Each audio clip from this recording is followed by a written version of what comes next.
السلام عليكم، كي راكو دايرين؟ لاباس عليكم؟ نتمنى تكونوا بخير وعلى خير في احسن الاحوال. اليوم جبت لكم المركزات نتاع الفواكه اللي يعني العصائر كنستعملوهم بزاف بزاف في رمضان بلا ما تشري. العصائر يعني فيها مواد حافظه وكلشي، ديري العصير في دارك ويكون صحي. هاد بنصف كيلو غادي تفوتي رمضان كامل ان شاء الله الا تبعتي هاد الطريقه نتاعي. هنا درت العصائر 8 تاع الشكالات نتاع العصائر، وحسبوها نتوما يعني ها كل نهار الشكل نتاع العصير مذاق مختلف. ومن بعد ما تكملوا العصائر بثمانية كاملين تقدو ديروا كوكتيل تمالونجيو واحد مع واحد، ومن بعد تاني تولوا ديروا عصير يعني كل واحد بوحدو هكذا حتى تكملوا الشهر كامل. انا متاكده ان هذا الكونتيتي نتاع نصف كيلو تفوت لكم رمضان كامل ان شاء الله. غتشوفوا معايا الفواكه اللي استعملت، وخصوصا ان الفواكه في هاد الفتره راه رخيصه بزاف، ارخص من الخضار اللي طالعه الاسعار نتاعها بزاف بزاف، خصوصا البصل، البطاطس، الطماطم، يعني كاع الخضر راها غاليه. اما اللحوم ما نتكلم لكمش عليها حتى هي زادوا فيها بزاف. شوفوا العصائر كتجي يعني ملي غتكون هدار كنقلعتهم بفريغو وكيجي ساهل ساهل بزاف بزاف، كتقلعوه غير بالمعلقه وكديروا في وكديروا به العصير يعني. وهنا هذا شويه نتاع الفرومبواز بعد ما استعملت. ها هما نشوفوا نشوفوا الطريقه. هنا عندي الفرومبواز، الكيوي، الفريز، التفاح، الحامض، البرتقال والبنان والمونغ. هي هنا نصف كيلو بالحاجه و... واني متاكده انكم اذا درتوها راه يعني غادي ينفعكم بزاف هذا الشهر الكريم. هنا كنديروا الماء وكنديروا فيه شويه الخل باش نعقموه، وكنغسلوا الفواكه، نغسلوها ونعاودو تاني نشلوها بداك الماء اللي كان فيه الخل كامل. هنا التفاح درت انا تفاح الوان، تقدروا ديروا التفاح غير لون واحد. انا يعني اللون داك التفاح الاحمر كيعطي واحد النكهه للعصير، ومع اللون الاصفر كذلك، والخضر كيعطي واحد الحموضه واحد المذاق حتى هو زوين. كنغسلوا الفواكه كامله ونخليوها تنشف، عاد نبداو في التحضير نتاع المركزات.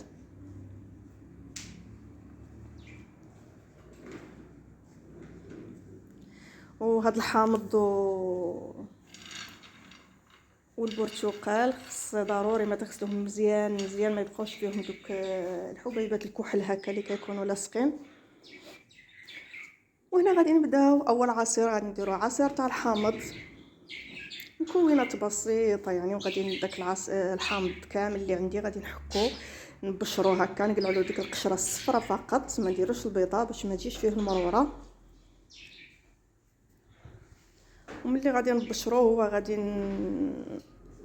نزيد عليه والسكر، يعني كاع هاد كل نصف كيلو كندير فيه 200 حتى 250 غرام تاع السكر باش يبقى لنا هكذاك. يعني ملي غادي نقلعوه بفريغو بالبواطه كيتحيد لنا هكا بالمعلقه، ما يكونش جامد. وداك الحامض غادي نعصروه ونزيدو على داك لوزاست والسكر ونخلط مزيان مزيان، ونخليه حداه هكا. كل مره كنحرك فيه هكا حتى يذوب داك السكر. ديروا داك سنيده او السكر حبيبات اللي تكون رقيقه باش تساعدكم في الساعه الذوب. صافي وغادي نخليه ونفوتو تاني الحامض البرتقال.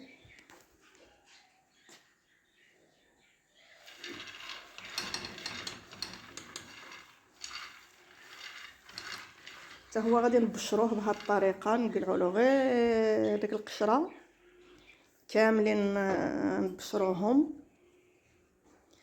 بهذه الطريقه. ونزيدوا عليه السكر، ضروري دائما نديروا السكر مع ديك القشور باش يعطي واحد النكهه مزيان مزيان داك السكر. عاد نزيدوا نعصر البرتقال ونزيدوا، وحتى هو نخليه هكا حتى يبقى يذوب. نبقى كل مره كنخلطوه هكا حتى يذوب. هنا غادي المركزات السريعه تكون في المولينيكس بسرعه، يعني كندير درت الفرومبواز وزدت عليه السكر، دائما 250 غرام تاع السكر، واحد 3 تاع المعالق تاع الحامض ولا 4، ونخلط مزيان.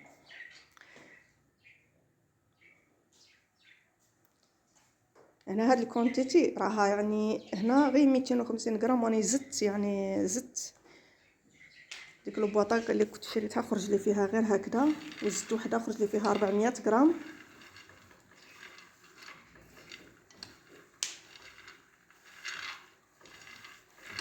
صافي نديرو في البواطه، وغادي البواطات غادي ندخلهم للفريغو.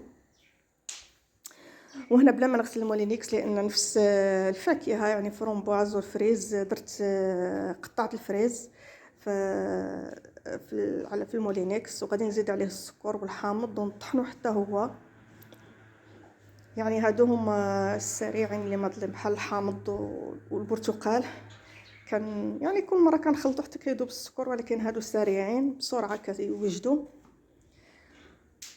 سمحوا لي انا كنكثر عليكم في الهضره، ولكن بغيتكم يعني باش بغيت نوصل لكم المعلومه يعني بكل التفاصيل. وصافي وخليت هذاك الفريز غادي نخويه في البواطه حتى هو، ونمشيو للكيوي. الكيوي غادي نقشروه حتى هو. صدقوني ان الفواكه رخيصه، يعني استغلوا الفرصه وديروا هاد المركزات. هنا غادي نقطع الكيوي في المولينيكس حتى هو، ونزيد عليه السكر.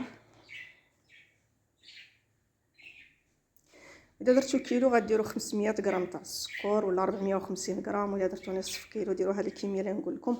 دائما الحامض 3 ولا 4 د المعلقات، وطحنوا.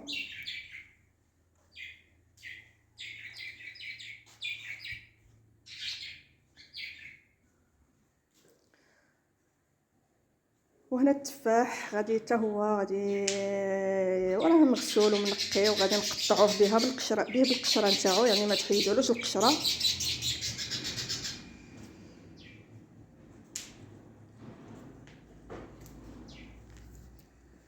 كامل يعني انا درت التفاح الوان، نتوما تقدروا ديروا عادي يعني يا خضر يا صفر يا احمر، كان عندكم في الدار مخلط ولا الا مشيتو تشريو يعني عند الخضار، تقدروا تقولوا ندي منا ومنا ولا تخلطوا.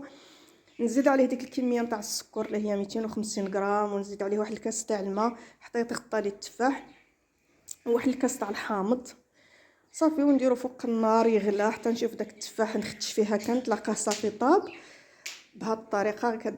صافي ونديرو في المولينيكس نطحنو من بعد ما يبرد طبعا. صافي وغادي نديرو فواحد الصفايه نصفيه مزيان باش نديرو له هذيك القشره، يعني هذيك القشره الا خليتوها فيه ملي غادي ديروا العصير غادي تبقى فيه ما كتجيش مزيانه في العصير. نعصرو مزيان مزيان هكا صافي، ونعمرو حتى هو في واحد البواطه ونخليه.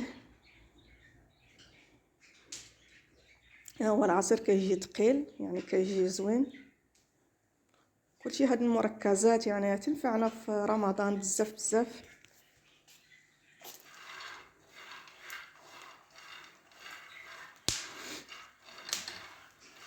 انا خويته هنا في البواطه حتى هو. ماشي ضروري تكون لي بواط تاع الفريغو هما اللي غادي ديروا فيهم، لان انا هذا يعني غادي نستعملوه غير في رمضان، يعني ما غاديش يجلس مده كبيره في الفريغو باش غادي ندير دوك لي بواط، واللي كانوا عندها موجودين ندير فيهم ماشي مشكل. انا بسطت لكم كل شيء. هنا غادي نديروا المركز تاع البنان. قطعت البنان زدت عليه نصف يعني تقريبا كاس تاع الحامض، ماشي نص تقريبا كاس، وزدت عليه السكر اللي هو 250 غرام او 200 غرام، واحد المعلقه تاع الوزاز تاع الحامض داك اللي كنا بشرناه من الاول، ونخلط مزيان ونديرو في المولينيكس حتى هو نطحنو.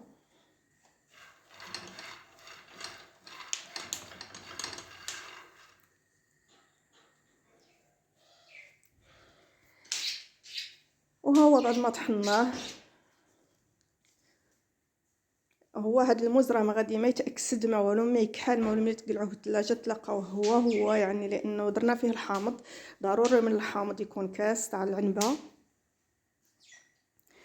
يبقى هكا كما كديروه كيبقى. ولا اول مره تشوف القناه تاعي ما تنساوش تشتركوا وتفعلوا الجرس باش يوصلكم كل جديد. المشتركين تاعي كنشكركم بزاف بزاف على لي لايك وعلى كومونتير. هذا هو العصير تاع البرتقال، غادي نصفيه وتاع الحامض حتى هو كنصفيهم، عاد نديرهم في. وهذاك لوزاست هو اللي راني درت به في البنان، كيعطي واحد المذاق زوين. غنصفيهم وعاد نديرهم في حتى هما في لي بواط تاعهم ونديرهم في المجمد.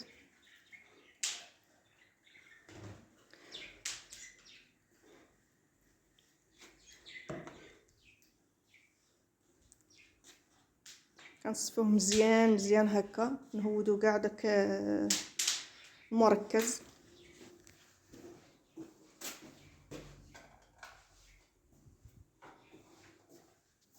وهما درتهم في هاد الباطه ونديرهم في الفريكو. نحتاجهم يعني نخدم فيهم الحلويات، نديرهم في يعني كنحتاجهم بزاف. بحال درك احتاجيتو درتو في العصير تاع البنان، يعني في المركز تاع البنان صافي. ونخوي في هاد البواطه حتى هو غادي من بعد ما راه داب السكر، يعني عاد انت داب السكر مزيان فيهم كامل، عاد تصفيتهم.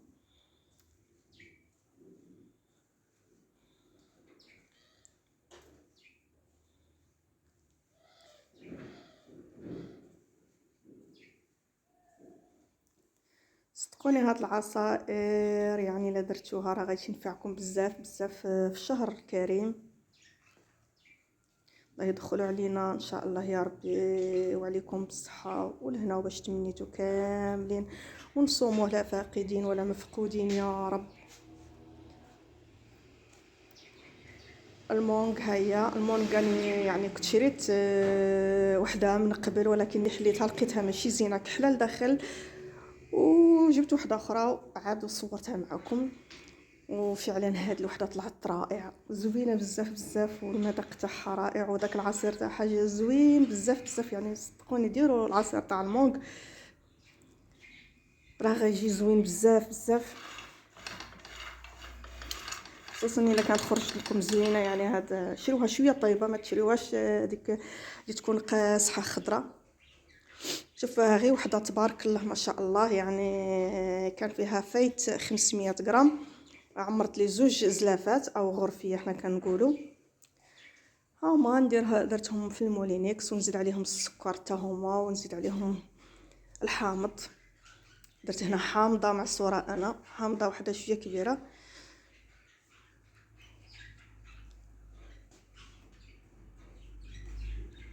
والسكر.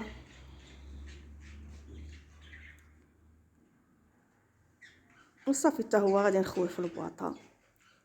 المولينيكس ما طحنتليش مزيان، يعني بقاو شي حبات هكذاك، ولكن معليش ملي غادي نعاود ندير به العصير غادي ينطحنوا او ينتكلوا هكذاك كيجيو زوينين. صافي وندخل كلشي الفريغو. من بعد ما جمدوا راني حيدتهم هكا باش نوريكم العصائر، ها هما كاملين. هذا هو كان تاع البنان، شفتو كي كيجي هو هذا هو تخلط هو نتاع المهم هما الفريز، الكيوي، الفرامبواز، المونغ، البنان، التفاح اللي كنت غلطت فيها جا اللون تاعو احمر، هو اللي كنت رفدتو مشى لي من هذا المونغ. وهذا هما الفرامبواز درتو هكا حبيبات يعني مع السكر ودرتو هكذاك. هذا هو الكيوي، شوف كي تختشو فيه كيجي هكذاك. هذا الفرامبواز كيجي حمر بزاف. هذا الفريز، وكي غادي نقول لكم كاملين يعني نيشان اني عاقله عليهم.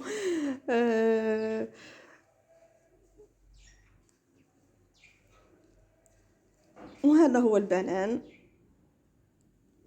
المركز تاع البنان، مركز تاع الحامض، مركز تاع التفاح.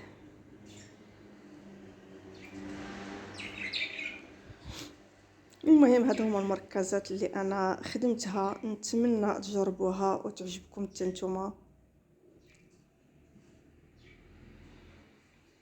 وتعتمدوها في هذا الشهر الكريم.